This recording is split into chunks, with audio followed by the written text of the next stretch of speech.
कैसे हैं आप सभी लोग। उम्मीद करता हूँ आप सब ठीक होंगे।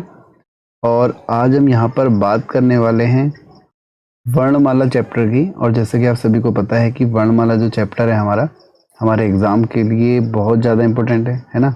सेकंड चैप्टर है और हम फर्स्ट चैप्टर देख चुके हैं, हिंदी भाषा का विकास। तो आप उसको एक बार चेक कर लीजिए, आपको डिस्क्रिप्शन में उसका लिंक भी मिल जाएगा। हिंदी की जो प्लेलिस्ट बनाई गई है और यहाँ से आप अपने नोट्स भी बना सकते हैं, है ना। ये क्योंकि हैंड रिटन नोट्स आपको दिख रहे हैं और यही नोट्स कोचिंग वगैरह में हम लिखवाते हैं। तो ये आपके लिए फ्री क्लास है यहाँ पर अभी इस समय। तो वर्णमाला के आप यहाँ पर नोट्स भी लिख सकते हैं इसको साथ ही साथ। तो स्टार्ट करते हैं हम आज का चैप्टर। और अगर आप चैनल पर नए हैं तो चैनल को सब्सक्राइब जरूर कर दीजिएगा। तो स्टार्ट करते हैं हम चैप्टर को। देखो, सबसे पहले हम जानते हैं वर्णमाला आखिरकार होती क्या है। तो जो वर्णमाला होती है, सीधे क्वेश्चन यहाँ से ये भी बनता है कि वर्णों के व्यवस्थित समूह को क्या कहते हैं। तो वर्णों के व्यवस्थित समूह को क्या कहते हैं, वर्णमाला लिखते हैं। तो सबसे पहले आप अपनी नोटबुक में यही नोट्स, सबसे पहले यही लिखेंगे नोट्स में कि वर्णमाला होती क्या है। तो वर्णमाला होती है हमारी वर्णों के व्यवस्थित समूह को वर्णमाला कहते हैं। यानी कि अगर हमने वर्णों को एक व्यवस्थित समूह में रखा है तो तभी वह वर्णमाला कहलाएगी। अगर यहाँ पे व्यवस्थित शब्द आपका मिसिंग है तो वो वर्णमाला आपकी नहीं कहलाएगी। ठीक है, ये आप समझ लेंगे यहाँ पर, क्योंकि क्वेश्चन में आपको ये ऑप्शन जरूर देखने को मिलता है। हम अभी क्वेश्चन भी देखेंगे तो आपके वहाँ से फिर कुछ चीज़ें और भी ज़्यादा क्लियर होंगी। बात करते हैं हम उसके बाद वर्ण की। तो वर्ण क्या होता है, देखो सबसे पहले आपको याद रखना है, इसके टुकड़े नहीं किए जा सकते हैं। मतलब हम इसको आगे तोड़ नहीं सकते हैं, तभी वह वर्ण है। ठीक है। और भाषा की अगर डेफिनेशन की बात करें तो भाषा की जो सबसे छोटी इकाई होती है, भाषा की सबसे छोटी इकाई कौन सी होती है, ध्वनि होती है। भाषा की सबसे छोटी इकाई ध्वनि, और इसी को हम क्या नाम दे देते हैं, वर्ण हम इसको नाम दे देते हैं। तो भाषा की सबसे छोटी इकाई जो होती है वो होती है ध्वनि, और इसी ध्वनि को हम क्या बोलते हैं, वर्ण बोलते हैं। अब आप खुद ही सोचिए कि ध्वनि के आगे टुकड़े हो सकते हैं, नहीं हो सकते हैं। जैसे अगर हम यहाँ पे बात करें, अगर हम लिखते हैं मौ, है ना, तो इसके आगे टुकड़े हो सकते हैं। कैसे, इसको हम मौ करके हलंत लगा के लिख सकते हैं, और उसके बाद क्या कर सकते हैं, यहाँ पर और लिख सकते हैं, है ना। तो मौ को हम ये लिख सकते हैं। तो यहाँ पर ये हमारा क्या है, एक वर्ण और दो वर्ण। क्या आप औ के टुकड़े कर सकते हो, इसके टुकड़े हो सकते हैं, इसके टुकड़े हमारे नहीं हो सकते हैं। और इसी तरह हमारे इस मौ के भी हमारे टुकड़े क्या हो सकते हैं, आधे मौ के, इसको हम आधा मौ बोलते हैं, उसमें हलंत लगा देते हैं, इसके भी टुकड़े नहीं हो सकते हैं। तो ये कहलाते हैं हमारे वर्ण। ठीक है, तो ये कहलाते हैं हमारे वर्ण। और ये क्या कहलाएगा हमारा, ये हमारा अक्षर कहलाएगा, है ना। ये क्या कहलाएगा, हमारा अक्षर कहलाएगा, ना कि वर्ण, है ना। तो वर्ण क्या चीज़ है, जिसके टुकड़े नहीं हो सकते हैं। जिस तरीके से आधे मौके या इस औ के छोटे आ के टुकड़े नहीं हो सकते हैं, तो ये क्या कहलाता है, हमारा वर्ण कहलाता है। ये चीज़ आपको यहाँ पे समझ में आ गई होगी। अब अगर हम यहाँ पे बात करें कि जैसे इसका एग्जाम्पल ले लेते हैं हम राम का। हमने लिखा जैसे यहाँ पे राम, है ना, तो हमने यहाँ पे राम लिखा। तो राम शब्द में कितने अक्षर हैं, है ना, राम शब्द में क्या है, कितने अक्षर हैं। तो राम शब्द की अगर हम बात करेंगे तो यहाँ पर एक हमारा अक्षर हो गया रॉ और दूसरा हो गया हमारा मौ। तो दो अक्षर हमको देखने को मिलते हैं राम शब्द में, रॉ और मा, है ना। अगर हम यहाँ पे बात करें वर्ण की तो हमको चार वर्ण देखने को मिलेंगे। क्यों, हमने रा को भी ब्रेक कर सकते हैं। रा को कैसे हम ब्रेक करेंगे, इस तरीके से, रा प्लस रॉ को आधा बनाएंगे, रा प्लस आ। तो ये हो गया हमारा, इसको यहाँ पे ऐसे करके आप समझ सकते हैं, यहाँ पे प्लस लगा देंगे बीच में, है ना। तो इस तरीके से हम इसको ब्रेक कर सकते हैं राम को। तो कितने वर्ण हुए, एक, दो, तीन, और ये हमारा हो गया चौथा। तो चार वर्ण हमको यहाँ पे देखने को मिले राम शब्द में। ठीक है, समझ में आ गया होगा आपको वर्ण क्या होता है और अक्षर क्या होता है ना। अक्षर यहाँ पे दो हो गए। अगर इसमें अक्षरों की बात करेंगे, शब्द की अगर हम बात कर लें तो इसमें अक्षर कितने हो गए, एक, दो, तीन, तीन अक्षर हो गए। और वर्ण इसमें हमको और भी देखने को मिलेंगे। अब हमको वर्ण को हम ऐसे यहाँ पे कैलकुलेट कर लेंगे। अगर आपको समझ में आ गया तो आप मुझे कमेंट में बता दीजिएगा कि शब्द में हमारे कितने वर्ण आ रहे हैं। ठीक है, तो फिर हम यहाँ पर बात करते हैं उसके बाद वर्णों की संख्या की, है ना। वर्णों की संख्या के बारे में यहाँ पर हम बात करते हैं। तो जो वर्णों की संख्या होती है वो कितनी होती है हमारी, वो होती है हमारी कितनी, 52, है ना। वर्णों की संख्या, ये आपको सीधे क्वेश्चन देखने को मिलता है एग्जाम में कि वर्णों की संख्या कितनी होती है, तो वो होती है हमारी 52। व्यंजनों की अगर बात करें तो व्यंजन कितने होते हैं? 33 हमारे व्यंजन होते हैं, 33। और अगर हम बात करें स्वरों की संख्या का, तो अगर आपको सिर्फ स्वरों की संख्या का क्वेश्चन देखने को मिलता है तो आपको वहाँ पे 11 टिक करना है। क्या स्वरों की संख्या कितनी होती है? 11, है ना। और अगर हम बात करें उसमें 2 और जोड़ दिए जाएं जिसको हम अयोगवाह यहाँ पे बोलते हैं, तो ये क्या हो जाते हैं? अंग और आह, है ना। तब हमारे शब्द वर्ण स्वरों की संख्या कितनी हो जाती है? 13। अदरवाइज हमको क्वेश्चन अगर सिर्फ पूछा जाता है कि स्वरों की संख्या कितनी है, तो आंसर आपको क्या लिखना है? 13। समझ में आ गया होगा ये, है ना। और वर्णों की संख्या 52 और व्यंजनों की संख्या 33। अब हम बात करते हैं स्वर। स्वर क्या होते हैं?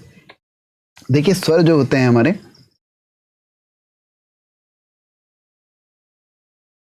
स्वर को अगर हम यहाँ पे देखें तो स्वतंत्र रूप से बोले जाने वाले वर्ण, क्या? स्वतंत्र रूप से बोले जाने वाले वर्णों को हम क्या बोल देते हैं? स्वर बोल देते हैं। जैसे कि अगर हम बात करें यहाँ पर छोटे अ को अगर हम यहाँ पे लें, तो हमको इसको बोलने के लिए हमको किसी और वर्ण की आवश्यकता नहीं है, है ना। जैसे अगर हम यहाँ पे बोलते हैं प, है ना, तो प को अगर हम बोल रहे हैं तो इसमें हमारी औ की ध्वनि भी आ रही है ना। क्या आ रही है हमारी? प को हम कैसे लिख सकते हैं? इस तरीके से लिख सकते हैं। तो प के साथ प की औ की ध्वनि भी आ रही है प के साथ, तो इसलिए ये क्या कहला देता है? हमारा व्यंजन कहला देता है ना। इसलिए क्या कहला देता है? व्यंजन। लेकिन अगर हम यहाँ पे बात करें औ की, तो सिर्फ इसमें एक ही ध्वनि हमको मिल रही है, तो इसी को हम बोलते हैं स्वतंत्र रूप से बोले जाने वाले वर्ण, है ना। तो यहाँ पर ये क्या कहलाते हैं? हमारे स्वर कहलाते हैं। अब बात आती है स्वर हमारे होते कौन कौन से हैं। तो इंग्लिश में हमारे इनको हम बोलते हैं वोवेल, और वोवेल आपने इंग्लिश में देखा होगा ए, ई, आई, ओ, है ना, और यू, ये हमारे इंग्लिश के वोवेल होते हैं। इसी प्रकार हमारे जो अगर हम बात करें हिंदी में स्वरों की, तो ये कौन से होते हैं हमारे? छोटा ओ हो गया, है ना, छोटा ओ हो गया हमारा, और ये हो गया हमारा, क्या नाम है इसका? बड़ा हो गया, ई हो गई, बड़ी ई हो गई, छोटा ओ हो गया, बड़ा ओ हो गया, ए हो गए, आई हो गए, औ हो गए, औ हो गए, और ऋ। ये सब हमारे क्या कहलाते हैं? जितने भी हैं ये क्या कहलाते हैं? हमारे स्वर कहलाते हैं। ठीक है, ये समझ में आ गया होगा आपको, है ना। ये क्या कहलाते हैं? हमारे स्वर कहलाते हैं। अब बात आती है संयुक्त स्वर। यहाँ से क्वेश्चन कई बार बन जाता है हमारा। संयुक्त स्वर कौन से होते हैं? तो ये जो हमारे हैं इन सबको हम क्या बोलते हैं? ए आई ओ औ को हम क्या बोलते हैं? संयुक्त स्वर हम इनको बोलते हैं। ठीक है, ये चीजें आपके समझ में आ गई। अब बात करते हैं अन्य स्वर। तो मैंने आपको यहाँ पे ऑलरेडी बता दिया है अन्य स्वर कौन से हैं, अंग और आ। और स्वरों की संख्या कितनी होती है? 11 होती है। जब हम इनको 2 जोड़ेंगे तब 13 होगी, लेकिन क्वेश्चन में अगर सिर्फ पूछा जाए स्वरों की संख्या तो आपका आंसर 11 ही होगा वहां पर।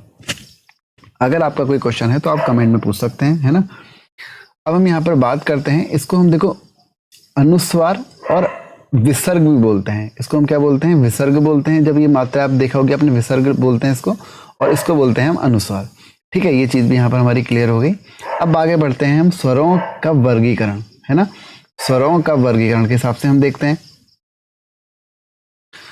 स्वरों का जो वर्गीकरण है आपका उच्चारण काल के आधार पर। देखो ये बांटा गया है अलग अलग तरीके से। तो पहले हम देखेंगे उच्चारण काल के आधार पर, यानी कि हम कैसे बोलते हैं, बोलने में जो हमारा समय लगता है उसके हिसाब से हम इसको यहाँ पे बांटते हैं। तो हमने देखा यहाँ पे उच्चारण काल के आधार पर।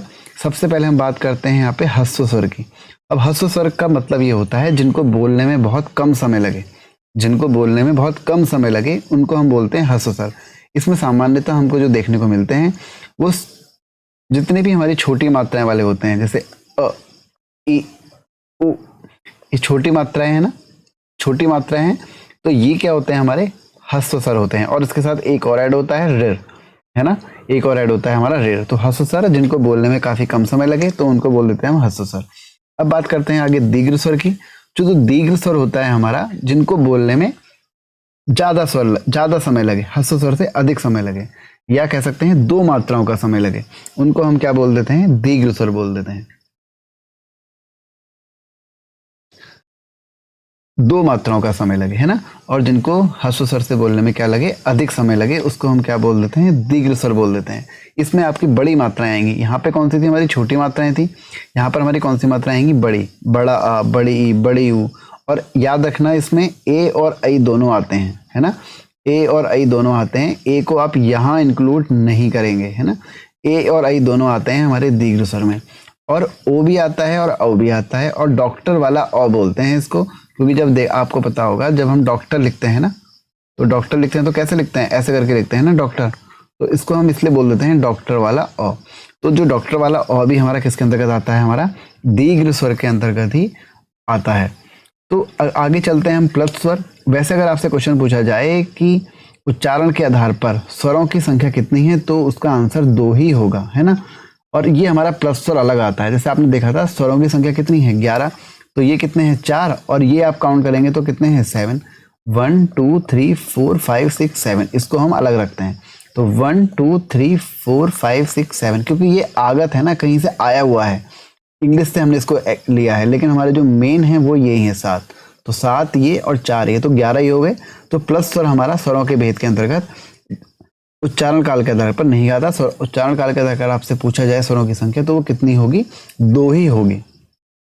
आगे चलते हैं, प्लस स्वर की तरफ बढ़ते हैं। देखो जो प्लस स्वर हमारा होता है, प्लस स्वर आपको सिर्फ इतना समझना है कि जो प्लस स्वर होगा वो उनके उच्चारण में दीर्घ स्वर से भी हमको अधिक समय लगता है। क्या लगता है, दीर्घ स्वर से भी अधिक समय लगता है। जैसे हम बोलते हैं राम, ओम, हम कैसे बोलते हैं राम, राम, ओम, ऐसे करके बोलते हैं। तो हम इसको इससे डिनोट करते हैं यहाँ पर, ठीक है, इसको हम इससे यहाँ पे डिनोट करते हैं। तो ये हो जाता है हमारा यहाँ पे प्लस स्वर। तो हमने क्या देखा, उच्चारण काल के आधार पर हमने देखा, एक देखा हस्व स्वर, दूसरा देखा दीर्घ स्वर, और तीसरा देखा हमने प्लुत स्वर, ठीक है। अब बात करते हैं आगे, थोड़ा और आगे बढ़ते हैं, मुख द्वार के खुलने के आधार पर।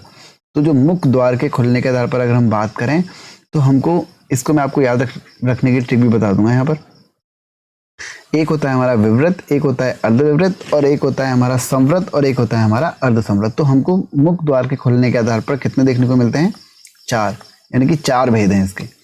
तो पहले हम देखेंगे विवृत। अब विवृत को याद कैसे रखा जाए कि विवृत का अर्थ ओपन होता है, तो ये बहुत प्रॉब्लम आती है बच्चों के साथ, बार बार भूल जाते हैं वो। तो इसका आप एक हिंट बना लीजिए कि देखो विवृत में आपको यहाँ पे गोल देखने को मिल रहा है, और ओपन भी हमारा ओ से शुरू होता है, जो कि गोल होता है। तो ये ऐसे करके आप यहाँ पे याद रख सकते हैं कि विवृत का अर्थ क्या होता है, ओपन। और जहाँ पे संवृत आएगा उसका मतलब क्या होगा, देखो आपको आगे यहाँ पे संवृत भी देखने को मिलेगा, इसकी मैं यहाँ पे बात कर रहा हूँ, ये संवृत की, है ना। तो आपको संवृत देखने को मिलेगा, तो इसका मतलब होता है क्लोज, ठीक है। तो हम यहाँ पर अभी फिलहाल बात कर लेते हैं विवृत की। तो जो विवृत है हमारा, उसका मतलब क्या है यहाँ पर, उसका मतलब है यहाँ पर जिन स्वरों के उच्चारण में मुख द्वार पूरा खुलता हो, यानी कि आपका अगर पूरा मुंह खुल रहा है, तो वो क्या होगा, हमारा विवृत का उदाहरण होगा। किसका उदाहरण होगा, विवृत का उदाहरण होगा, ठीक है। इसके अंतर्गत आ आएगा, और भी इसके अंतर्गत आते हैं, है ना। अब बात करते हैं हम अर्ध विवृत की। तो अर्ध विवृत यानी कि आधा मुंह खुला हुआ, यानी कि हाफ ओपन। इसके अंतर्गत क्या होगा, हमारा जो मुंह होगा वो आधा खुलेगा। देखो यहाँ पे लिखा हुआ भी है, जिन स्वरों के उच्चारण में मुख द्वार आधा खुलता है। अगर आधा खुलता है तो अर्ध विवृत, और अगर पूरा खुलता है तो वो विवृत कहलाता है, ठीक है। इसके उदाहरण हो गए हमारे छोटा आ, ए, औ और अ, ठीक है। ये हो गए हमारे अर्ध विवृत के। अब चलते हैं आगे संवृत की तरफ। तो हम यहाँ पे बात कर लेते हैं अब संवृत की। संवृत का अर्थ जैसे कि मैंने आपको बताया क्या होता है, क्लोज। तो जिन स्वरों के उच्चारण में हमारा मुख द्वार लगभग बंद रहता है, यानी कि क्या रहेगा, लगभग पूरा हमारा मुंह खुलेगा ही नहीं। जैसे आप ई बोलिए तो आपका मुंह ना के बराबर खुलेगा, तो वो क्या कहलाता है, हमारा संवृत का उदाहरण है। ई, छोटा ई, बड़ा ई, छोटा ओ और बड़ा ओ। तो ये हमारे किसका उदाहरण है, संवृत के उदाहरण है। अब बात करते हैं अर्ध संवृत की। तो अर्ध संवृत क्या है हमारा यहाँ पर, हमारे यहाँ पे अर्ध संवृत क्या है, देखो अर्ध संवृत है हमारा जिन स्वरों के उच्चारण में मुख द्वार लगभग बंद रहता है, मुख द्वार आधा बंद रहता है, तो वो क्या कहलाता है, हमारा अर्ध संवृत कहलाता है। देखो अर्ध संवृत और अर्ध विवृत में क्या अंतर है, यानी कि हाफ ओपन और हाफ क्लोज में क्या अंतर है, आपका उच्चारण में अंतर आएगा, बस आपके हल्का सा उच्चारण में अंतर आएगा, बाकी इनमें अंतर नहीं आता। अर्ध संवृत में आप, अर्ध विवृत में आपका थोड़ा मुंह ज्यादा खुलता है, और अर्ध संवृत में थोड़ा सा मुंह कम खुलता है। बस इसमें दोनों में बस इतना ही अंतर है हमारा। इनके ये भी याद रखेंगे कि इसके अंतर्गत क्या क्या आते हैं। अब बात करते हैं ओठों की स्थिति के आधार पर। देखो ओठों की स्थिति के आधार पर अगर हम बात करें तो क्या होता है, हमारा पहला होता है व्रतमुखी, दूसरा होता है अव्रतमुखी। ओठों की स्थिति के आधार पर, यानी कि अगर आपके ओठ अगर गोल बन रहे हैं कोई भी वर्ण बोलते हुए, तो वो क्या कहलाएगा, हमारा व्रतमुखी। अगर आपके ओठ गोल नहीं बनते हैं तो वो क्या कहलाएगा, हमारा अव्रतमुखी। अब गोल कौन कौन से सब वर्ण बोलते हैं तब बनता है, ऊ, छोटा ऊ, बड़ा ऊ, ओ, औ और डॉक्टर वाला ओ।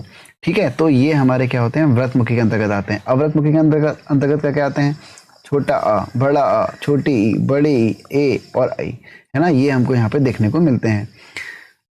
इससे आगे हम अब कल करेंगे अगले वीडियो में। अगर आपको वीडियो पसंद आया हो तो वीडियो को लाइक करने के साथ चैनल को सब्सक्राइब कर दीजिए, और साथ ही साथ अगर आप चाहते हैं कि मैं इसको लाइव पढ़ाऊँ तो आप मुझे कमेंट में बता देना, है ना, तो इसको हम कमेंट में लाइव में हम इसको देख लेंगे।